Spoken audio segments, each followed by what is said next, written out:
My wife Tyra and I got married in 2018. We'd been together since 2015. She wasn't my girlfriend during the first year we were together, as I played the field. I had a rotation of 4 girls I was dating casually, Tyra being one of them. As time progressed, she eventually proved to be the one with staying power. We began to date exclusively, and eventually, I proposed to her. I'm going to skip over all the details of our marriage. That doesn't matter anymore. The virus had put a strain in our lives as we both were forced to work from home. Within just a couple of months, it became clear that being under each other 24/7, we both were exposed to aspects about ourselves that we hadn't taken into account prior. Things just continued to feel off. If she wasn't home working, she'd be out to the gym or with her girlfriends. She completely stopped making time to hang with me, and our sex life dwindled, to her giving me a lazy handjob once in the blue because she was too tired from working out so much. Her time away to the gym increased from 3 days a week for 2 hours to 5 days a week for 3 to 4 hours. I was happy she was spending this time in the gym, and she was admittedly getting more fit. She leaned out and slimmed down like crazy. I mean, the change was radical, and how she dedicated herself to getting in shape. That's not to say I'm not, but in the realm of physical fitness, I'd always been ahead of her, but she was easily matching or bettering my output. Under normal circumstances, this would be great, but if there were normal circumstances, I wouldn't be typing this. I became suspicious of her cheating on me 4 months ago. All of the telltale signs were there. As she became increasingly distant, the red flags grew bigger and brighter. Pretty soon, it was obvious someone else had interjected themselves into my marriage, but I had no proof, and her devices were on her at all times. So even if I wanted to install one of those monitoring apps, there would be no way to get it on her phone. So after months of being in the dark and living in paranoia, I couldn't act on it. Last week, I decided to tail her on the way to the gym. I'm not at all proud of it, but it was the only way I could think of getting some peace of mind. She went to the gym, and she was inside roughly about 2 hours. Yes, I sat and waited, but she was not alone. She came out of the gym with, of all people, my best friend, Chet. I've known Chet for 11 years. He was my best man. We had our first beers together. He's a guy I trusted with impunity. At this point, I was awash with confusion. I knew they went to the same gym, but I never had any reason to suspect that if she was stepping out of our marriage, it would be with him.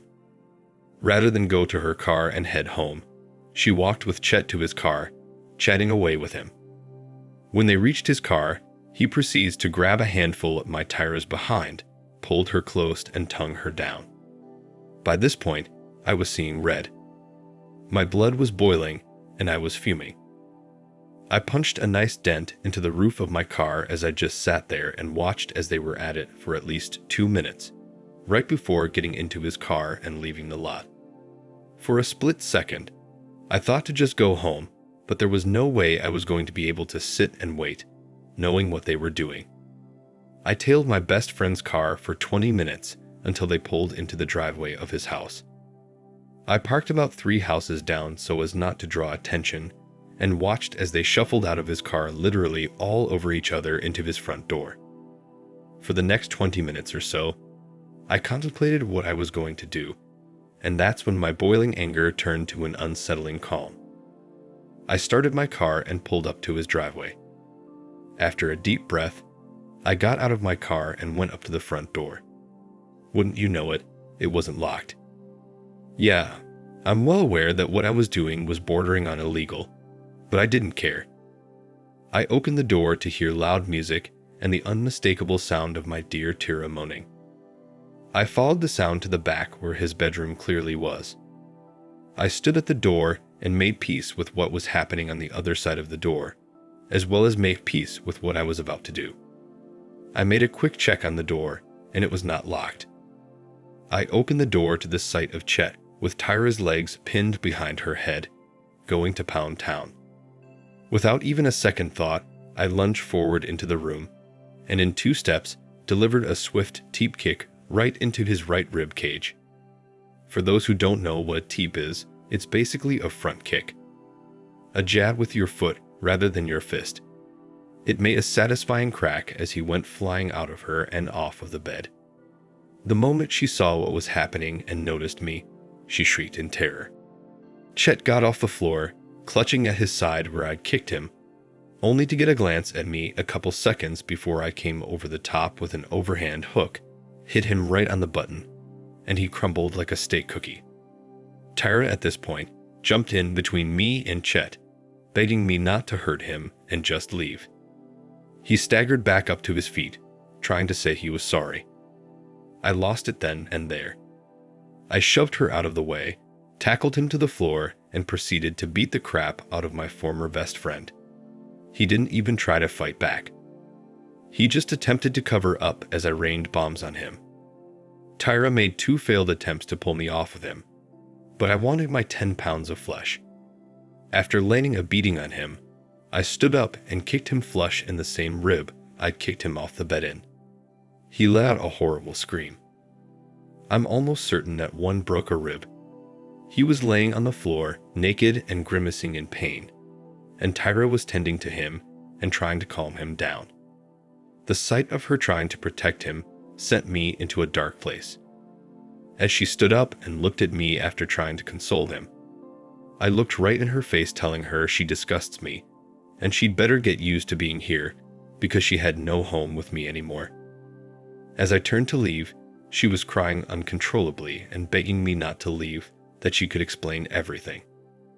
She tried to grab my arm, and I snatched it away, followed by shoving her to the floor.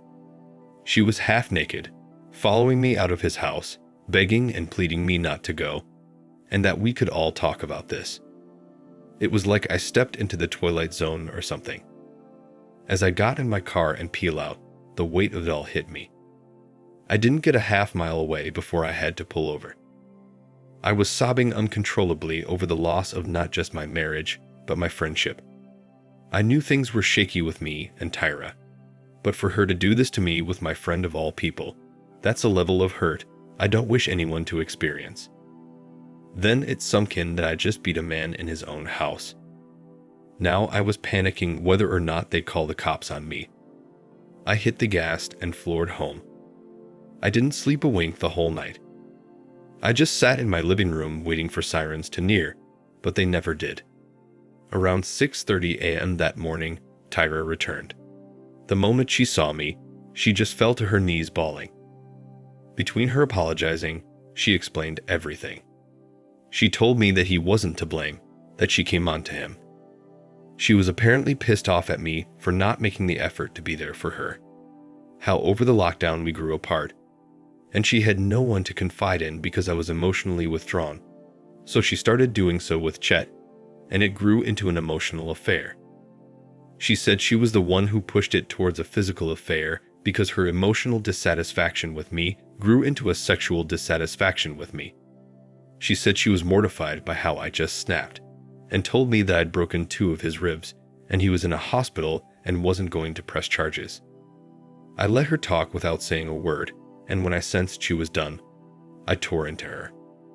I cursed her for being a coward for not having the heart to come to me and tell me she wasn't happy, and seducing my best friend in some sick way of getting back at me for problems I wasn't aware existed, and for stepping out of our marriage because she's a self-manipulative, trifling person. I verbally destroyed her. Then she had the audacity to look me in the eyes and asked if I was going to leave her. I was sitting there thinking in my head if she was really serious. I said to her, "You have been sleeping with my best friend for months now, denying me affection and intimacy in the process, and put me in a position that I left him a bloody mess with broken ribs in his own home, yet you expect me to try and work things out with you." Before she could say anything else, I told her she had just 1 hour to pack her things and leave. For the next half hour, she went through the emotions of begging me not to do this, demanding I listen to her, and refusing to leave. I told her I had nothing more to say to her, and that any future communication between us will be through a divorce attorney, and that we were done. Eventually, she realized the finality of my words and conceded. Within the hour, she packed up a bunch of her stuff, called her sister, Kate, and was gone. To ensure I controlled the narrative or else she did so, I went on social media and made it known to everyone what both she and my best friend had done. I didn't mince words and didn't pull punches.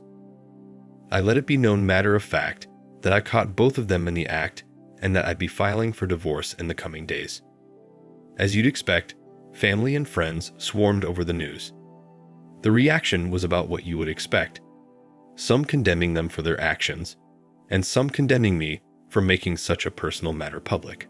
The surprising one was her father, who happens to be a pastor. He actually called me, asking if there was any way I'd consider reconciliation because Tyra was beside herself with grief and didn't want to lose me. He said under God, there's no act that can't be forgiven, to which I had to remind him that in the good book, which he usually touts the virtues of, that isn't one of the 10 commandments, thou shalt not commit adultery. That shut his entire campaign of reconciliation down almost immediately. The next communication I had with him was him apologizing for his daughter's actions, and I've pretty much not heard from him again since. This all went down exactly 1 week ago. I've met with the lawyer already and began the process of filing for an uncontested divorce. The state I live in is at fault, so I'll take full advantage of that. I've gone completely no contact with Tyra and her side of the family. She sends me dozens of texts and emails daily, begging for another chance and making all kinds of offer for reconciliation. She sent me a 6-page handwritten letter, professing her love for me and admitting her mistakes. Yes, I actually read it. I'm a sucker for handwritten letters, and she knows this. I read it to see if anything changed within me, and it didn't. The words I read felt empty and hollow. I crumbled it up and threw it in the trash where it belongs. I haven't heard a word from Chet, and if he's smart, he'll keep it that way. If I ever see his face again, I'll likely make another attempt to put my fist through it. So that's pretty much it. The wounds are still fresh, and I am still processing everything in my head. May my story serve as a cautionary tale to everyone out there. Follow your instincts. If you suspect something is off, don't chalk it up to chance. Seek answers and follow through. I don't advocate for physical violence, but don't hesitate to confront a cheater when you have caught them in the act. The betrayal and hurt I feel is worse than anything I've ever felt, but I'll endure this and come out of the other side stronger. I believed I would spend the rest of my life with her, start a family and grow old with her, but it's not to be. I'm young, entering my professional prime, and not a bad-looking guy, so I'll bounce back from this and find a woman worthy of my time and effort. Thank you for watching. Like, comment, and subscribe if you enjoyed the video. Until next time, I'll see you again. Take care.